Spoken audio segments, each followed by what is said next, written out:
Hoy vamos a cerrar con la serie de visión. Durante estas últimas semanas estuvimos hablando sobre la importancia de la visión, estuvimos hablando sobre los valores de la casa. Si ya llevas un tiempo asistiendo y formando parte de la familia, te habrás dado cuenta de que en la entrada, en el lobby, tenemos ahora estos banners donde vas a leer allí el versículo de la visión de Lighthouse y también los 3 valores de la casa, que son comunidad, creatividad y espiritualidad.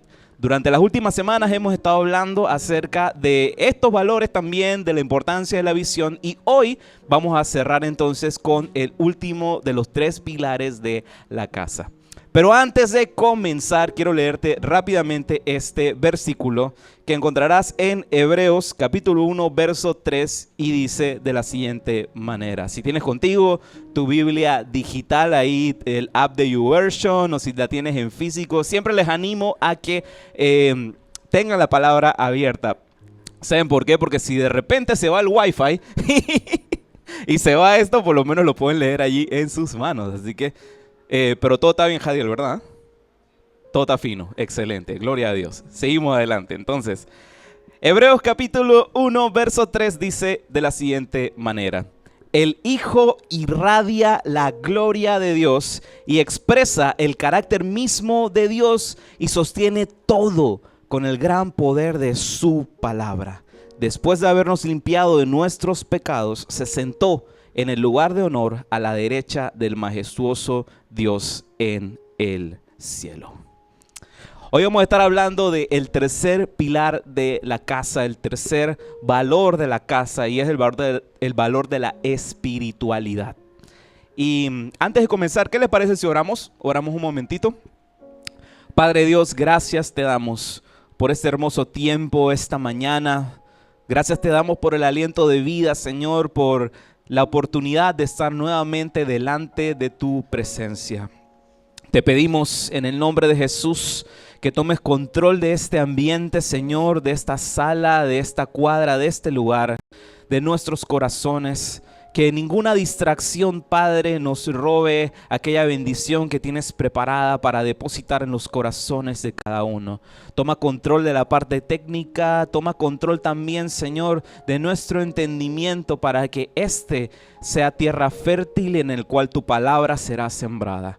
Gracias te damos en el nombre de Jesús y todos decimos amén, amén, amén. Bueno, como les decía, estas últimas semanas hemos estado hablando acerca de esta serie que titulamos Visión. Habíamos hablado de la importancia de la visión y también sobre los 3 pilares de la casa: comunidad, creatividad y espiritualidad. Hoy vamos a terminarla. Hoy vamos a hablar acerca de el tercer valor, que es espiritualidad. Vamos a estar viendo qué es espiritualidad, varios aspectos de espiritualidad y cómo se relaciona esto en la manera en cómo vemos al mundo a través de este enfoque, a través del enfoque de la espiritualidad, cómo vemos el mundo y cómo vemos a Dios, que es lo más importante. Quiero leerte aquí lo que dice nuestro tercer valor de la casa, que es espiritualidad. Dice: creemos que lo que sostiene y da sentido a la vida es la acción sobrenatural del Padre, el Hijo y el Espíritu Santo.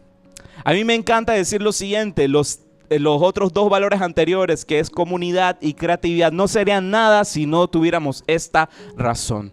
Esto es como lo que sostiene todo lo que hacemos aquí en Lighthouse, porque esto no lo estamos haciendo para la gloria de nosotros, esto no es un club social, nada de eso. Esto es la casa de Dios. Esto es una familia en la cual todo, el Padre, el Hijo y el Espíritu Santo, todo lo sostiene.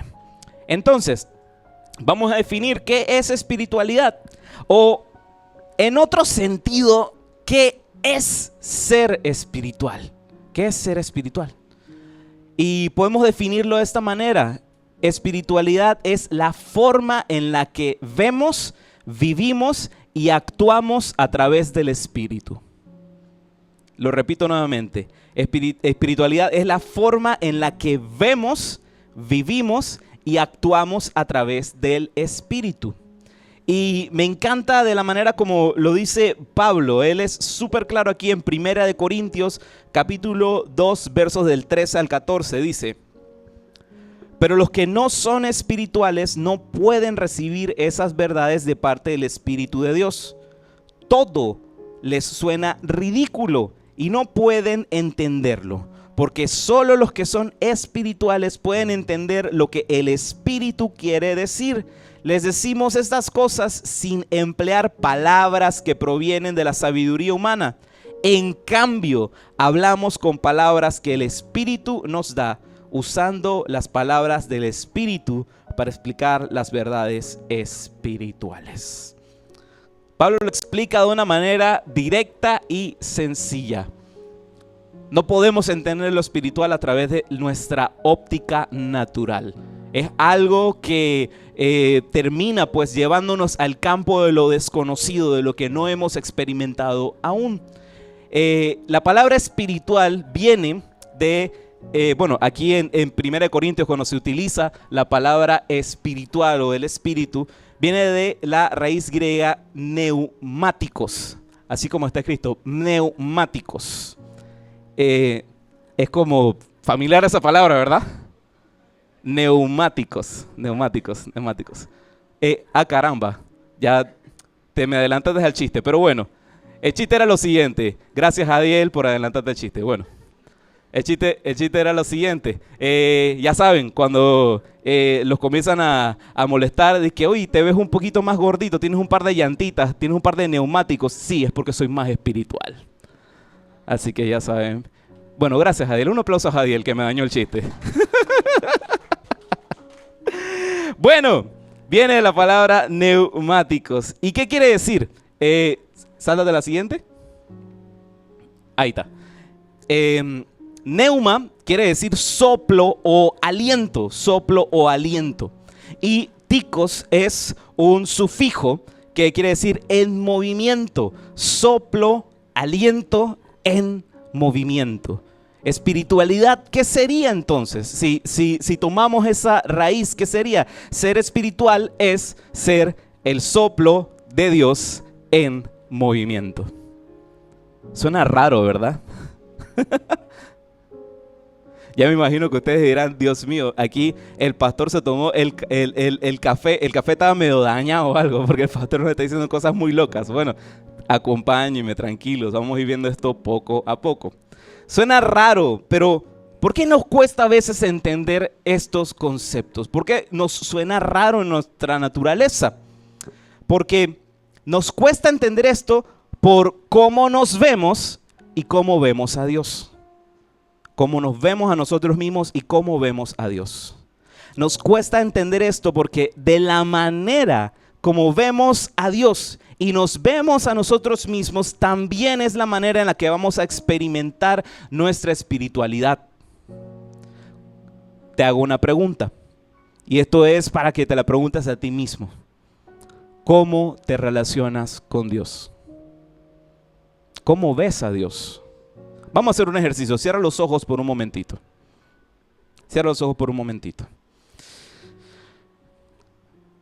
Si te hago pensar en este momento en Dios, ¿qué es la primera imagen que viene a tu mente? Cuando te digo Dios, ¿acaso piensas en alguien distante? Alguien que está así a lo lejos y que no tiene nada que ver con tu vida. Él está en sus asuntos y no tiene nada que ver con tu vida.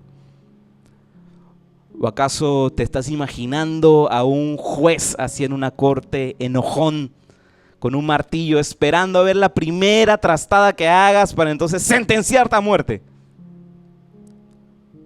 ¿O acaso cuando te digo Dios, lo que viene a tu cabeza es así un bombonzote de azúcar, puro amor, puro love, así pura paz? De que a la primera situación que pasa en tu vida, Él está tranquilo, ni se mueve, ni se altera, ni se estresa. ¿Acaso así vemos a Dios? Puedes abrir tus ojos. Hay una frase de este teólogo del siglo pasado llamado A.W. Tozer, que me encanta esta frase y define de gran forma este concepto que te quiero transmitir esta mañana.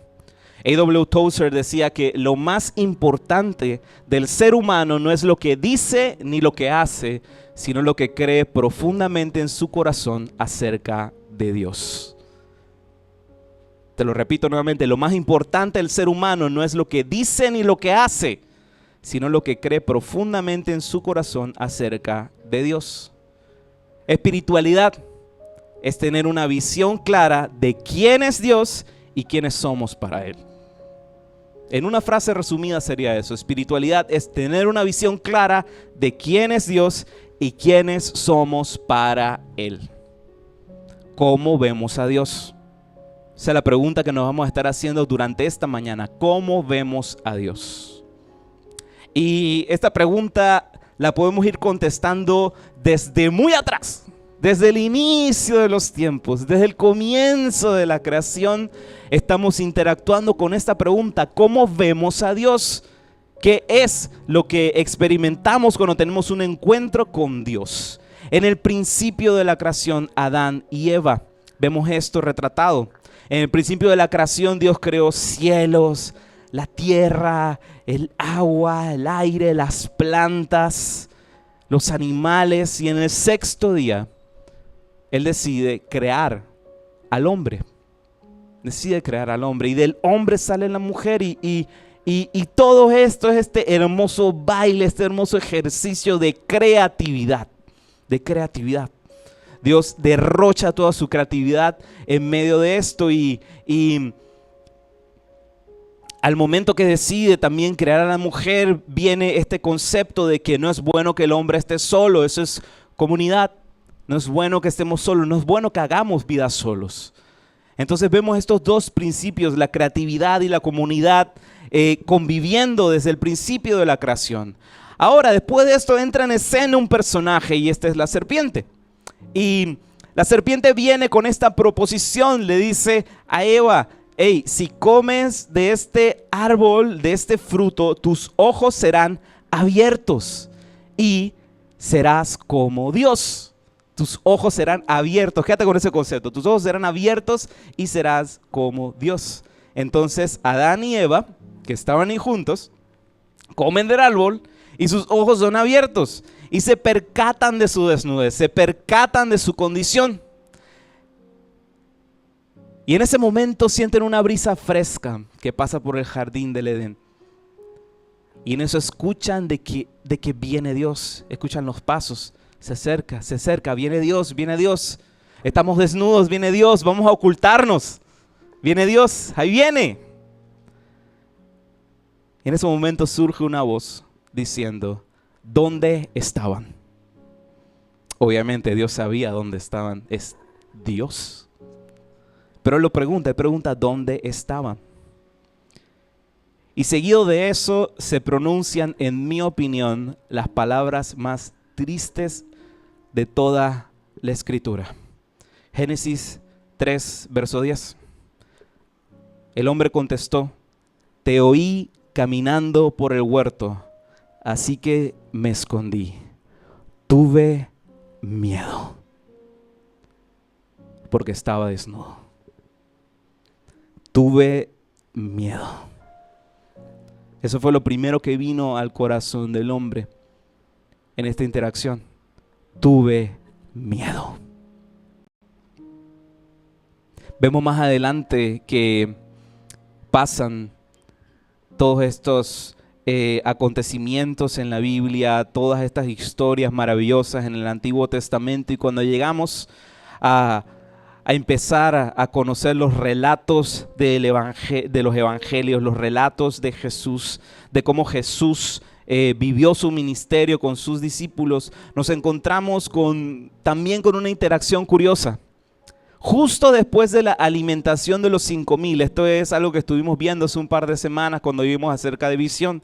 Justo después de la alimentación de los 5,000, donde ocurre este maravilloso milagro de multiplicación de unos cuantos panes y unos cuantos peces que terminaron alimentando a más de 5,000 personas, sucede lo siguiente. Mateo capítulo 14, versos del 22 en adelante. Dice: inmediatamente después, Jesús insistió en que los discípulos regresaran a la barca y cruzaran al otro lado del lago mientras él enviaba a la gente a casa. Esto es justo después de la alimentación de los 5,000. Le dice: "Hey, yo me voy a quedar aquí un momento a enviar a la gente a casa, ustedes vayan ya al otro lado del el río". Entonces viene después de despedir a la gente, subió a las colinas para orar a solas. Mientras estaba allí solo, cayó la noche. Mientras tanto, los discípulos se encontraban en problemas lejos de tierra firme, ya que se había levantado un fuerte viento y luchaban con grandes olas. Recordemos que parte de los discípulos de Jesús era gente experimentada en la pesca. O sea, eran ya marineros que sabían cómo atravesar aguas así picadas. Entonces, dice, grandes olas. A eso de las 3 de la madrugada, Jesús se acercó a ellos caminando sobre el agua. Ojo, te recuerdo lo siguiente: ya habían experimentado milagros, cosas que jamás habían visto, la habían experimentado a través de Jesús. La alimentación de los 5,000 estaban recién saliendo de eso, y mira lo que sucede. Cuando los discípulos lo vieron caminar sobre el agua, quedaron aterrados, llenos de miedo, y clamaron: "Es un fantasma, es un fantasma". Vemos como un patrón que se repite. Tenemos una primera interacción con la bondad de Dios, con su corazón derramándose delante de nosotros, y en la primera que podemos verle cara a cara, tenemos miedo. Miedo. Si no tenemos una revelación clara de quién es Dios y quiénes somos para Él, miedo puede apoderarse de nosotros. Puede apoderarse de nosotros, de nuestro corazón, y terminamos creyendo la mentira de que no tenemos nada que ver con Dios, de que Dios es algo extraño a nuestra vida. Si creemos que Jesús es alguien extraño a nuestra vida, terminamos creyendo la mentira de que no tenemos nada que ver con Jesús. Si creemos de que Dios es algo extraño en nuestra vida, terminamos creyendo la mentira que no tenemos nada que ver con Dios. ¿Por qué? Porque miedo termina siendo a veces la excusa perfecta que utiliza el adversario, el enemigo, Satanás, para que no nos acerquemos a Dios. Ahora, quiero ser muy claro en lo siguiente, porque hay veces que cuando se habla de esto se tiende a confundir un poco lo siguiente. Tener miedo no es lo mismo que tener temor, porque la Escritura nos habla que el principio del conocimiento es el temor de Dios. La forma más sencilla de lo que te lo puedo explicar: cuando estás cocinando, cuando estás en la cocina y enciendes el fogón, enciendes la flama y se prende. Te hago una pregunta: cuando enciendes eso y se prende la flama, ¿te pones a gritar y sales corriendo? ¡Ay, se prendió la estufa! Y te escondes ahí detrás del sofá. ¿Actúas así? No, ¿verdad? Ahora, te hago la siguiente pregunta: cuando enciende la flama y todo eso, tú vienes así y es que, ay, voy a ver si está caliente, y metes la mano ahí para ver. ¿Actúas así? No, ¿ah? No actúas de lo primero, porque si actuases como el primer ejemplo, tendrías miedo, ¿verdad? Pero lo segundo, no metes la mano en la flama porque le tienes respeto a la flama. Porque sabes que si tienes un contacto directo y no estás preparado para tener ese contacto directo, te puedes lastimar. ¿Estamos entendiendo la diferencia? El temor de Dios es respeto a Dios. Es saber que así igual con la flama de la estufa no se juega, porque sabemos el poder que tiene, es entender el poder que tiene Dios. No es tenerle miedo, porque si le tuviéramos miedo a la flama, no cocinarías, te comerías el huevo crudo, te comerías el pollo crudo. Es entender el poder que emana y cómo interactuamos con Él. Temor es respeto, miedo es rechazo. ¿Amén? Amén. Bueno, y nuevamente te digo, espiritualidad es tener una visión clara de quién es Dios y quiénes somos para Él. Hay un relato más adelante en el Antiguo Testamento que habla acerca de una interacción que normalmente no se estudia, no se habla mucho, pero es uno de esos, digamos, bonus, esos relatos ocultos de la Biblia que me encantan, que rompen mi corazón, me encanta. Y es que encontramos en Génesis capítulo 18, versos del 1 en adelante. Dice así: el Señor se les apareció otra vez a Abraham. Es un relato de la vida de Abraham. El Señor se les apareció otra vez a Abraham cerca del robledo que pertenecía a Mamre.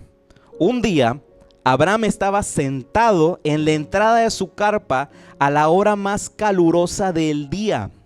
Entonces levantó la vista y vio a 3 hombres de pie cerca de allí. Cuando los vio, corrió a recibirlos y se inclinó hasta el suelo en señal de bienvenida. Es una historia un poco curiosa, te la voy a ir desgranando y explicando un poquito. Abraham es el que conocemos como el padre de la fe. Abraham había recién recibido de parte de Dios esta promesa increíble que a pesar de su avanzadísima edad y de la avanzada edad de su esposa, él iba a ser padre. Él iba a ser padre, y no solamente de un solo hijo, sino que iba a ser padre de naciones, de multitudes. Algo que reventaba la lógica de Abraham. Entonces, un día en la mañana, se levanta, él ve al horizonte y ve de pie algo inusual. Ve de pie a estos 3 hombres afuera de la carpa. Estaba en la hora más calurosa del día. Un momento inusual, te digo, porque a esa hora calurosa tú no estarías parado en medio del desierto. Estarías lo más seguro abajo de la sombra, dentro de la carpa, pero él de repente ve a lo lejos, ve a 3 hombres. Un momento inusual. Y Abraham con una promesa. Abraham tiene como visitante en esa mañana nada más y nada menos que al Padre, al Hijo y al Espíritu Santo. Es lo que representan estos 3 hombres. Él les da la bienvenida, los recibe. Vengan, vengan, vengan. Vengan, le pide a Sara, empieza a descongelar ahí a descongelar, estamos en el desierto, acaba de descongelar. Empieza a sacar allí el ciervo, vamos a empezar a trocearlo, empieza a preparar, vamos a ofrecerles algo a estos invitados que tenemos aquí. Y ocurre algo curioso más adelante, mira lo que dice el verso 8. Cuando la comida estuvo lista, Abraham tomó yogur y leche junto con la carne asada y sirvió la comida a los hombres. Mientras ellos comían, Abraham los atendía bajo la sombra de los árboles. Quédate con esa imagen. Están estos 3 hombres sentados para comer. Viene Abraham, les sirve la mesa y se va.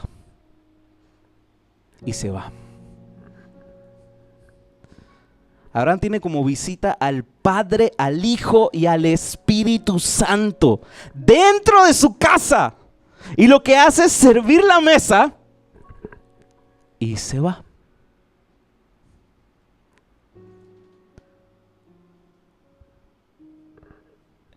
Hay un cuadro que te quiero mostrar. Y es el siguiente.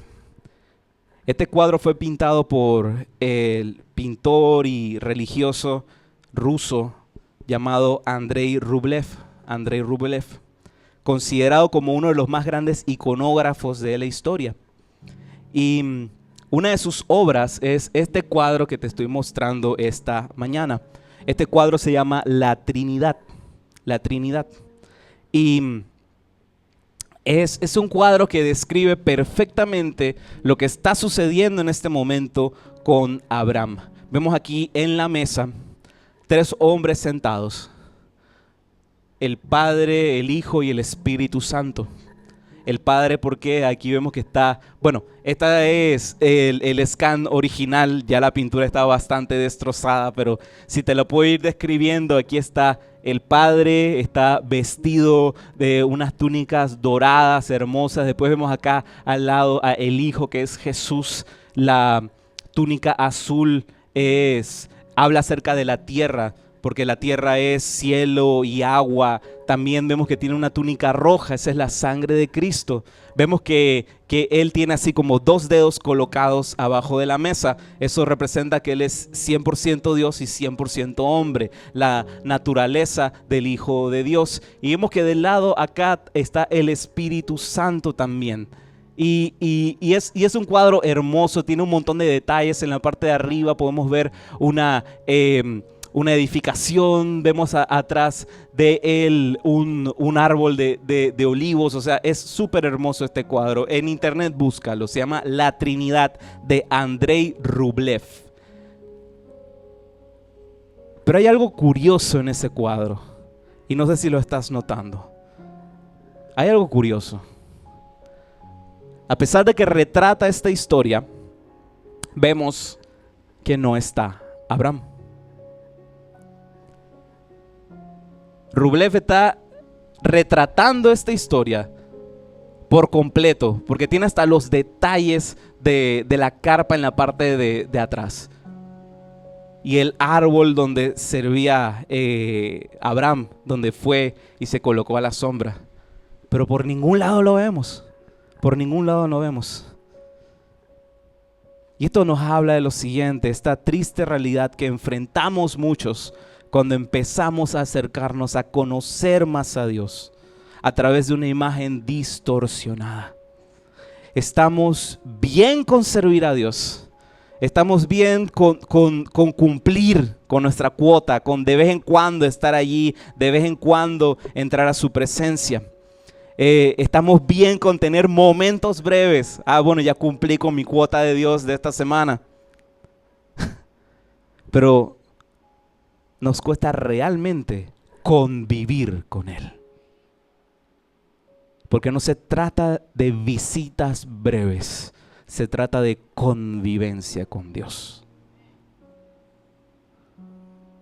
¿Y por qué pasa eso a veces? Por 2 razones. O creemos que Dios no es lo suficientemente bueno para nosotros, o creemos que no somos lo suficientemente buenos para Dios. ¿Para qué acercarme? ¿Para qué acercarme si ya sé cuál será su respuesta? ¿Para qué acercarme si sé que mis problemas, mis situaciones son irrelevantes? Él tendrá cosas más importantes que hacer. ¿Para qué me acerco a decirle y hablar con Él de lo que pesa en mi corazón, de lo fatal que me fue en la semana? ¿Para qué si Él tiene mayores cosas que atender? O de repente pensamos, ¿qué Dios puede hacer por mí si Él está por allá y yo estoy por acá? A lo mejor no es lo suficientemente bueno para actuar en mi vida. O yo no soy lo suficientemente bueno para que Él se interese por mí. Nuevamente te digo, espiritualidad es tener una visión clara de quién es Dios y quiénes somos para Él. Hay una historia hermosa que encontramos en 2 de Samuel, capítulo 9, versos del 1 en adelante. Y es la historia de David y Mefiboset. Quiero leértela porque de verdad que es una de las historias más hermosas de la Biblia. Dice así: cierto día, David preguntó: ¿hay alguien de la familia de Saúl que aún siga con vida? ¿Alguien a quien pueda mostrarle bondad por amor a Jonatán? Entonces mandó llamar a Siba, un hombre que había sido uno de los siervos de Saúl. ¿Eres tú Siba?, le preguntó el rey. Sí, señor, lo soy, contestó Siba. Enseguida el rey le preguntó: ¿hay alguien de la familia de Saúl que todavía viva? De ser así, quisiera mostrarle la bondad de Dios, Siba le contestó: sí, uno de los hijos de Jonatán sigue con vida, está lisiado de ambos pies. Quiero darte un poquito de contexto. Recordemos lo siguiente. Saúl era el rey regente y David fue ese pequeño joven de que entró a escena y revolucionó todo. El pueblo estaba derretido por los talentos, por la unción que tenía David. Ya también Dios había elegido a David como el futuro rey. Pero aún así, vemos que David siempre mantuvo una relación de honra con Saúl. Pero ¿qué ocurre? Ocurre que en una batalla muere Saúl y muere Jonatán, el hijo de Saúl. Y la costumbre era que cuando moría una dinastía, cuando acababa una dinastía, la siguiente se encargaba de eliminar. Soy claro cuando digo eliminar, no lo voy a decir porque de repente YouTube corta la transmisión. Se encargaba pues de borrar a todos los que quedaban pues de la otra dinastía. Y cuando David sube al trono después de que Saúl muriera en batalla junto con su hijo Jonatán, ocurre lo siguiente. Mira, David era muy amigo de Jonatán, muy amigo de Jonatán. Recuerden, también respetaba mucho a Saúl, a pesar de que Saúl no soportaba a David, respetaba mucho a Saúl, a su rey. Y era muy amigo de Jonatán. Y al punto de que David hizo un pacto con él.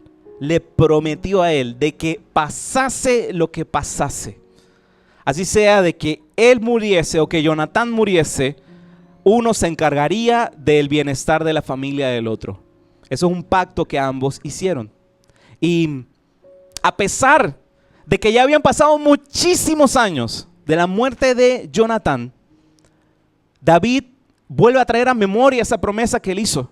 Vuelve a traer a memoria la promesa que hizo y entonces le informa a uno de los viejos siervos de Saúl, que en este caso Siba, que si aún quedaba alguien vivo de la familia de Jonatán.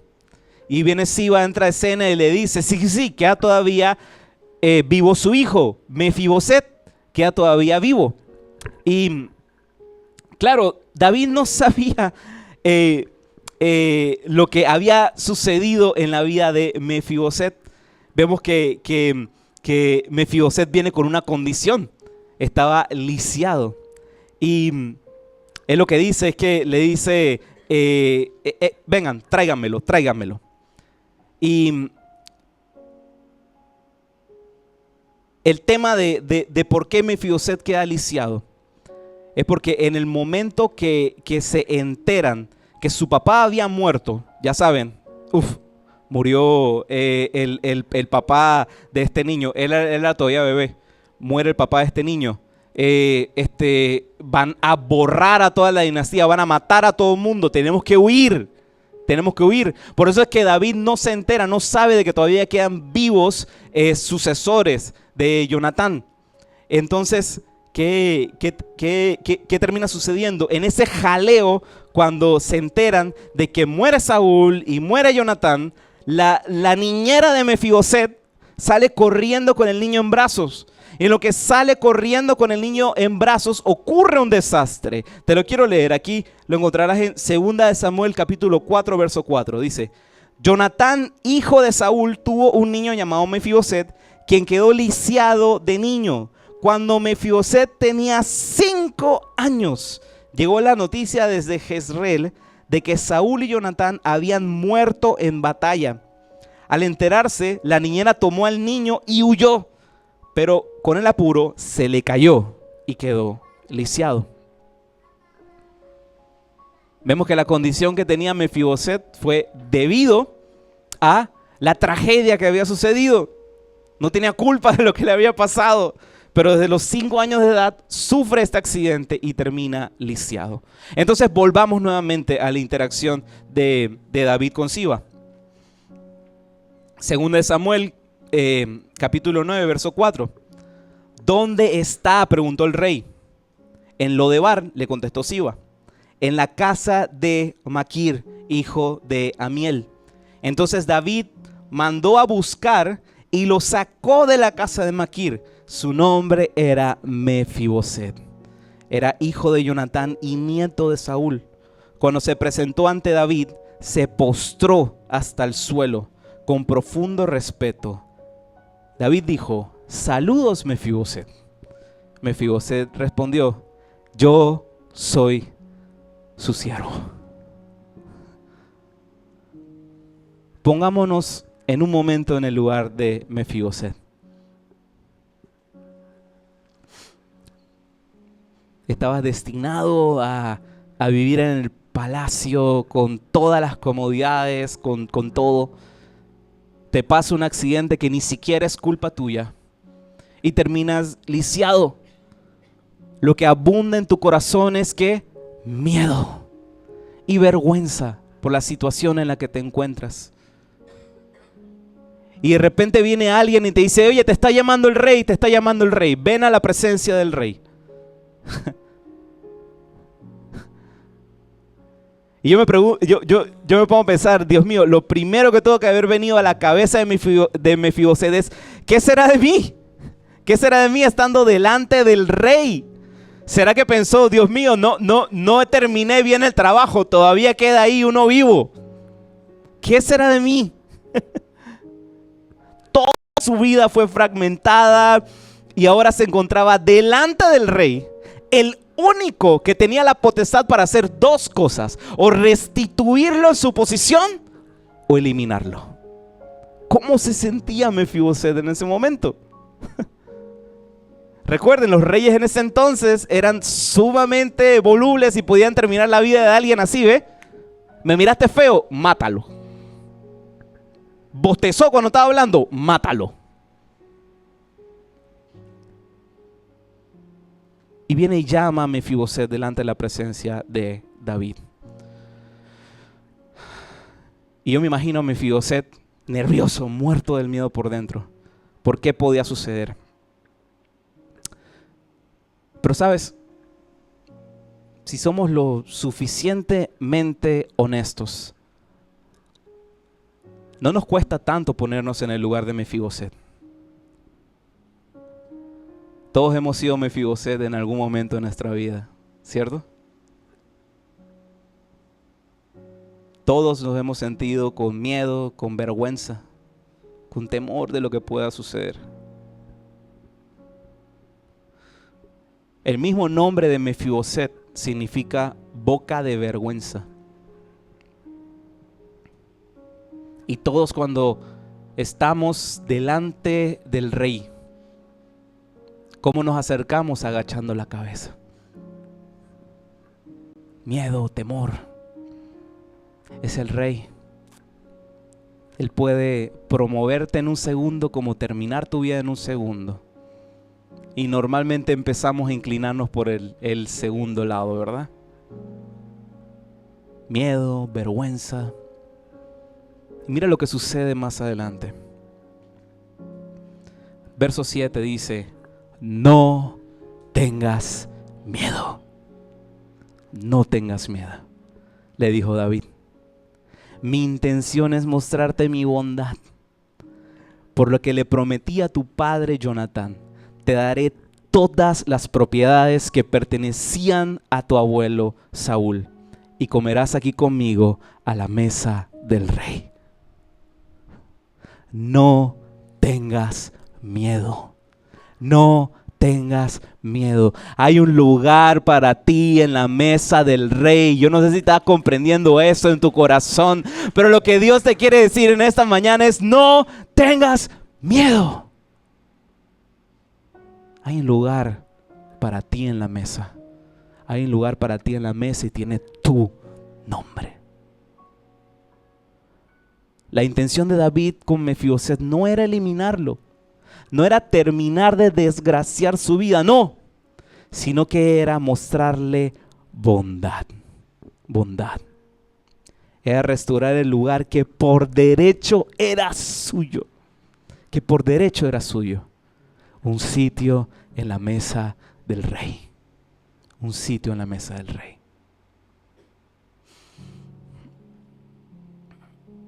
En el cuadro que te mostré hace un rato de Rublev, hay algo interesante. Y esto interesante que hay aquí en este cuadro, nuevamente te animo a que lo busques en internet, La Trinidad de Andrei Rublev, es que en esta época todos los artistas se diferenciaban por ser muy detallistas en muchas cosas. Y la misma composición del cuadro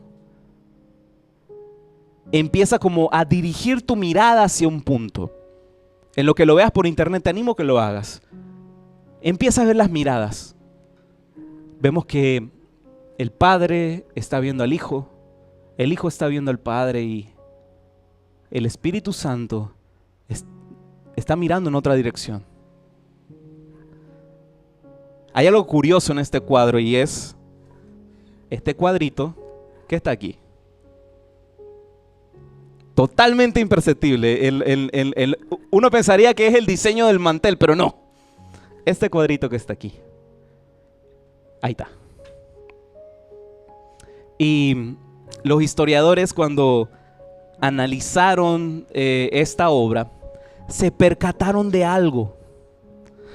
Que en ese cuadrito que tú estás viendo allí, no era un error de la pintura de Rublev, no era un capricho de Rublev, sino que en ese cuadrito que estaba allí, habían restos de una resina que se usaba como pegamento. ¿A qué voy con esto? En ese cuadrito que estaba allí, estaba pegado un espejo. ¿Por qué? Porque lo que hacía falta en la obra de Andrei de Rublev, en la Trinidad, era la siguiente realidad. Recuerda, espiritualidad es tener una visión clara de quién es Dios y quiénes somos para Él. Y si vemos nuevamente la obra completa, la intención del artista, pon la siguiente, la intención del artista era que el Padre, el Hijo y el Espíritu Santo estuvieras tú ahí reflejado y sentado en la mesa.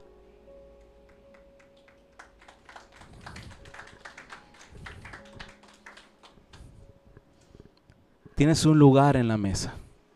Recuerda, espiritualidad es tener una visión clara de quién es Dios y quiénes somos para Él. El miedo a veces termina siendo la excusa perfecta para no acercarnos a Dios, para pensar que lo único que quiere hacer Dios en nuestra vida es destruirte, cuando lo que quiere hacer es mostrarte su bondad. Temor a Dios no es tenerle miedo a Dios, sino saber quién es Dios. ¿Quién es Dios ante las situaciones que estás viviendo, que estás atravesando? Saber de que tienes un Dios más grande que los problemas, que las dificultades, que los obstáculos, ya sea en tu salud, ya sea con tema financiero, de relaciones. Tienes un Dios que es más grande que todo lo que te pueda estar pasando en este momento, y lo único que Él quiere es mostrarte su bondad. Dios no está buscando siervos. Dios está buscando hijos. Hijos. Tienes que entender y tener claro que hay un sitio en la mesa del Rey para ti. Dios te quiere. Dios te quiere. Y Él no te quiere ni para que le temas ni para que le sirvas. Dios te quiere por el simple y sencillo hecho de que eres suyo. Que eres suya.